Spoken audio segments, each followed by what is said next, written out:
है कि find the ratio in which the line segment joining A 1, -5 and B -4, 5 is divided by 2 divided by the X axis. अब X axis पर वो क्या कर रहे हैं, डिवाइड कर रहे हैं।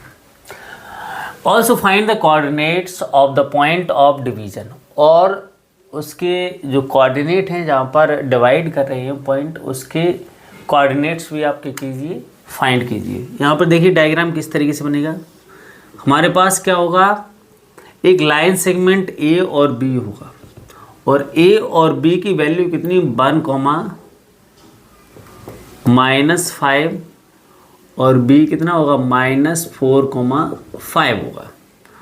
और इसको मैंने लेट कर लिया कि जी P है जी एक्स एक्सिस पे डिवाइड कर रहा है, तो डेट मीन्स x तो समथिंग होगा, but by will be always on x axis is 0 and x will be always 0 on by axis.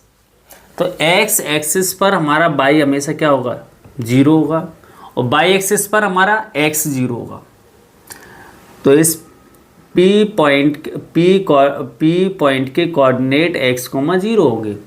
इन्होंने बोला है कि किस रेशियो में डिवाइड करता है, तो अभी मैंने बताया जब हमारे पास रेशियो की बात चलेगी तो हम क्या करेंगे, के रेशियो 1 में इसको लेट कर लेंगे। तो let point P divides a line segment AB in K ratio 1. The coordinates of P point क्या, x, 0।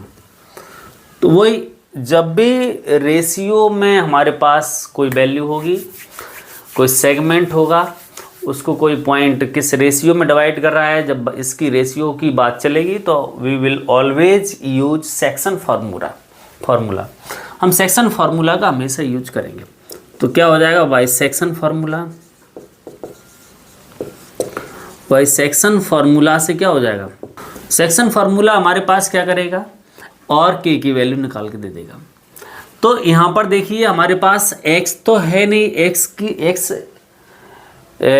क्या एक वेरिएबल है, x की वैल्यू हमारे पास है नहीं, उसकी तो हमें वैल्यू निकालनी है, बट बाई हमारे पास 0 है। तो हम क्या करेंगे, सेक्शन फार्मूला में बाई कोऑर्डिनेट निकालेंगे, और बाई हमारे पास क्या है, 0 है, इसीलिए बाई वाला फार्मूला लगाएंगे। तो बाई इक्वल टू कितना हो जाएगा, by one into m2 by 2 into m1 upon m1 plus m2।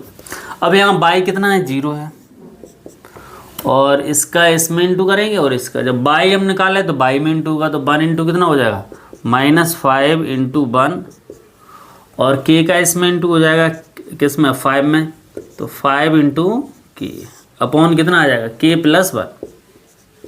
Plus 1। इसको सॉल्व करते हैं तो कितना आएगा, इसके अपॉन में कुछ नहीं, 1 है, तो क्रॉस मल्टीप्लाई करेंगे तो के का 0 में इंटू हो जाएगा, तो कितना, के प्लस 1, यहाँ पे कितना आ जाएगा, -5, और यहाँ पे कितना आ जाएगा, 5 के आ जाएगा। तो ये तो पूरा ही 0 हो जाएगा, तो 0 इक्वल टू कितना, -5 प्लस 5 के, तो -5 इधर भेज दो, तो 5 इक्वल टू कितना, 5 के। तो ये के हमारे पास आएगा 5/5 कितना आएगा, 1 आएगा। तो के अपॉन में कुछ नहीं है, 1 है, ऐसे 1 के अपॉन में 1 है, तो के रेशियो 1 हमारे पास 1:1 आ गया। तो सबसे पहले हमारे पास जो पॉइंट P है वो इस लाइन सेगमेंट को किस रेशियो में डिवाइड कर रहा है, 1:1 में डिवाइड कर रहा है। तो ये हमें फाइंड करना है, तो ये हमारा आंसर हो गया एक। दूसरा हमें निकालना था, क्या निकालना था, दूसरा हमें कोऑर्डिनेट ऑफ P निकालिए। तो जब हमारे पास K रेशियो 1 हमारे पास कितना आ जाए, 1:1 आ गया, तो अब हम आसानी से K की वैल्यू, x की वैल्यू निकाल सकते हैं। तो x की वैल्यू क्या होगी, x सेक्शन फार्मूला से क्या होगा, अब तो ये 1, इसको आप भूल जाओ, K रेशियो 1, अब ये तो 1:1 हो गया। तो सेक्शन फॉर्मूला लगा दो, या मिड पॉइंट भी हो गया भैया, 1 ये हो गया, 1 रेशियो इधर है 1 इधर है, तो मिड पॉइंट भी लगा दो, उससे भी निकल आएगा, या सेक्शन फार्मूला से निकाल लो। तो जैसे चाहो तो आप वैसे निकाल सकते हो, क्योंकि P एक मिड पॉइंट होगा तभी तो 1:1 आ रहा है भाई। इतना J रेशियो इक्वल J आ रहा है तो P एक क्या होगा, मिड पॉइंट ही होगा। दोनों मेथड से आप फाइंड कर सकते हो। तो यहाँ पे कितना आ जाएगा, मैं सेक्शन फार्मूला ही लगा रहा हूँ, तो कितना 1 × 1 प्लस कितना 1 का इंटू किस में हो जाएगा, -4 × 1 अपॉन कितना 1 + 1। तो यहाँ x की वैल्यू कितनी आ जाएगी, -4/2, x की वैल्यू -3/2 आ गई। तो हमारे पास द कोऑर्डिनेट ऑफ P क्या है, x, 0 है।